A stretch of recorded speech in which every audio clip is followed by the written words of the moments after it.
kakatapos lang natin mag-live, mag-announce ng day 7th winner natin. So ngayon, afternoon, tumating yung husband ko. Tapos kinuha ni mama si Daisy. Tapos nakatulog si Daisy na.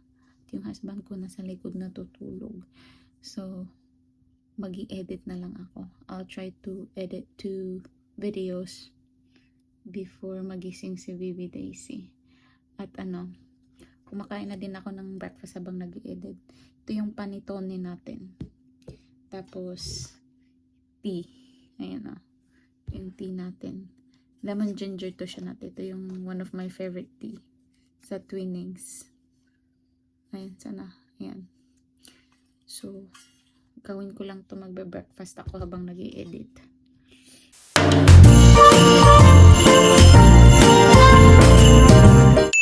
Katatapos ko lang mag-edit. Isang video lang ang na-edit ko kasi natutulog na yung husband ko. Ayaw kong madisturbo siya sa tulog niya. May pasok pa siya mamaya. Ayan. Nag-snow pala sa labas, guys. Pakita ko sa inyo. Ayan, guys, yung snow natin. Di pa masyadong makapal. Ang snow natin, guys, hindi pa siya masyadong makapal to make a snowman. Pag medyo makapal-kapal na yan, gagawa tayo ng snowman. Kasama si Baby Daisy natin. Magugustuhan niya yan kasi mahilig siya sa malamig. Ngayon, habang tulog pa yung Baby Daisy natin, liligupitin ko muna yung sala paunti-unti. Kasi parang binagyo ulit. Pakita ko sa inyo. Ayan parang binagyo ulit.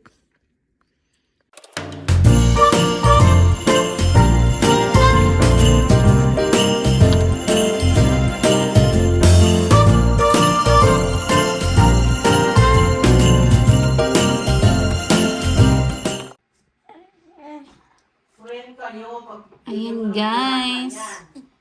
Gising na ang Baby Daisy natin. Kumakain na siya ng breakfast niya, of course. Yung favorite niya, banana. Tapos, after nyan, susubuan ko siya ng kanyang yogurt, strawberry flavor. Ayan na, guys. Tapururot na kasi naubos na yung saging niya. Bigyan na natin ng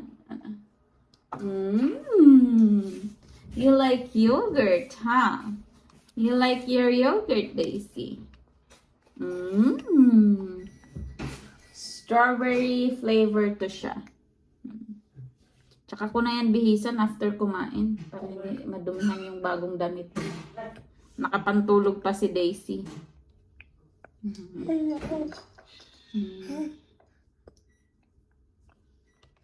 Yung guys, magdidilig tayo ng mga indoor plants ko. So, pag nagdidilig ako, nilalagyan ko ng Miracle-Gro.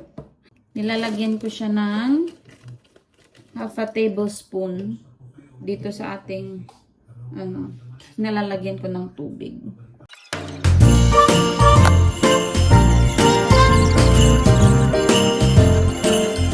At sa mga orchids ko, guys, ito ang ini-spray ko. Miracle-Gro, specifically for orchids. Kapag hindi dilig time ng ating orchids, ito ang ini-spray ko. Once a week. Tapos yung dilig nila, once a week din. So, ang ginagawa ko, ina-alternate ko. Spray, tubig, spray, tubig. After natin madiligan, guys, kino-close ko yung kurtina natin kasi si Baby Daisy naaabot niya. Para hindi niya makita yung halaman. May runny nose ulit siya. Kaya hindi ko na siya dinala sa swimming class niya kasi nag-runny nose ulit. Sige yan, daldal na. Kaka-brush ko lang ng ulo niya, kaka-brush ko lang nung buhok niya, magulo na naman. Ha? Hiwain ko na yung ating bangus. Gagawa tayo ng daing na bangus. Itong gagamitin ko chili, itong mahaba para mas mabilis.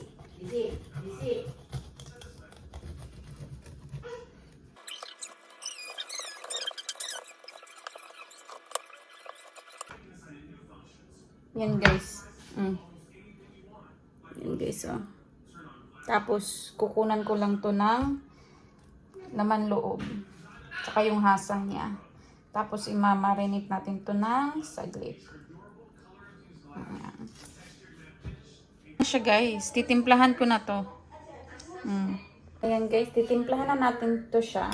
Lalagyan ko ng minced garlic. Yung na, ano na natin. Minced garlic, paminta. Madaming paminta. Mas masarap pag madaming paminta. Ako nang nagmamarinate nito guys. Alam ko extra work. Ginagawa ko to kasi may ano na naman yung gawa na, yung marinated na. Yung marinated na. Kaso ayoko kasi matagal na siyang nakababad sa suka. Pag ganun, ang tendency, pumapait siya pag niluluto mo na, yung piniprito mo na. Asin. Hindi masyado madaming asin kasi maalat din naman yung soy sauce natin. Yun nga.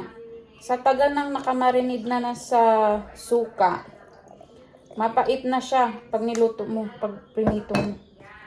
Soy sauce, tapos vinegar. Yan lang. Hindi ko to lalagyan ng lime kasi papait din to. Nakakapait din ang lime. Naubusan na kami ng lemon. Wala na din kaming ano eh. Wala na kaming lemon. Wala din kaming ano. Tawag nito. Limoncito. Yan. Ibabad lang natin to siya. Make sure na marinate siya. So while nagmamarinate tong ating bangus, daing na bangus, gagawa ko ng fried rice. Yung leftover na fried rice. Garlic fried rice.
Habang nagpiprito tayo ng isda guys, magluluto tayo ng shin noodles.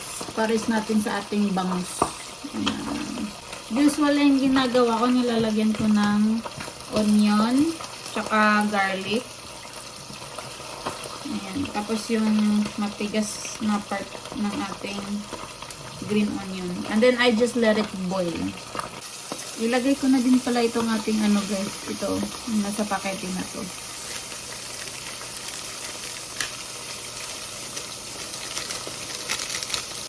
Ayan guys, kumukulo na siya.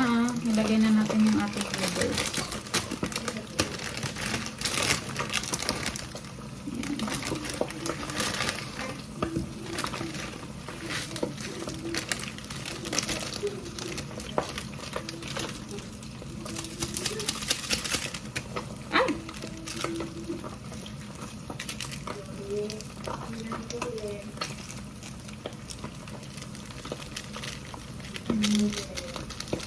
Syempre, dadagdagan natin siya ng kimchi. Ayan. Dadagdag na din natin ang ating onion tsaka cabbage. At syempre, dadagdagan natin ng isang itlog. Ayan.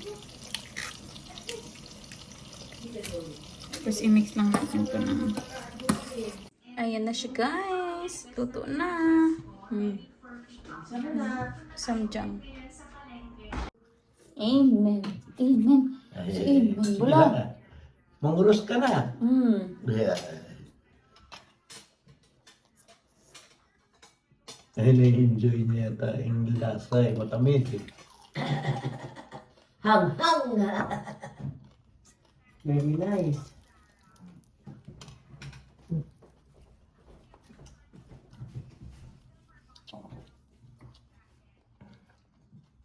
Beautiful ka rin.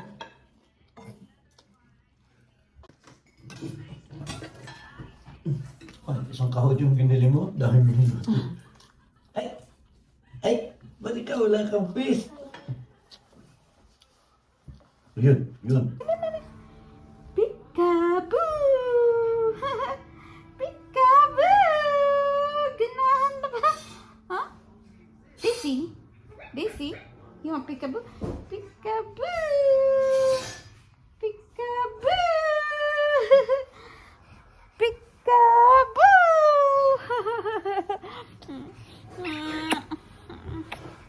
Hi! So, kagagaling ko lang nagnap guys. Kakagising ko lang. Mga alas 5 ata, 5:30. Kasi not feeling well ako. Masakit yung puson ko kasi meron ako. So, ayan. Kasi nagsisnow today, naisipan ko magtinola. So, magluluto tayo ng tinola.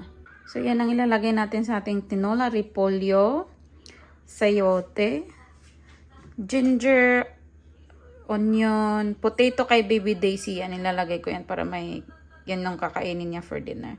Tapos yung sili, mamaya ko na yan ilalagay pag nakuha ko na yung food ni Baby Daisy. Tapos itong chicken, pinakulan ko na ng isang beses. Ayan o, dumi o. Nilagyan ko yan ng instant coffee para mawala yung lansa. So, lilinisan ko lang yan.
Nakunan ko na si Baby Daisy, guys. Ayan.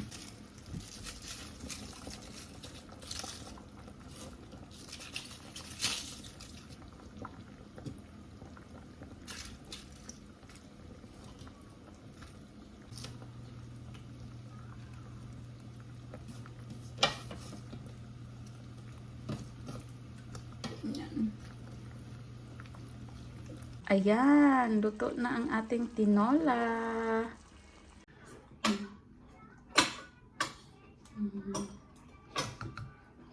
Eat the rice, Bime. Hindi, okay na yan siya. Look, your market rice. Puro lang yan siya. Or mamayas tangad eh. Hmm? Wala may tangad. Nagagad ag sa baog na tangad. Wala man mo'y bawing. It is time for bed, sleepyheads. It is time for little ones to brush their teeth, climb into bed, and drift off to sleep. Good night, my sweet sleepyheads. It is time for bed, sleepyheads. We have had a long day, and it's time to rest. Cuddle and snuggle in your soft, comfy nest. Good night, my sweet sleepyheads.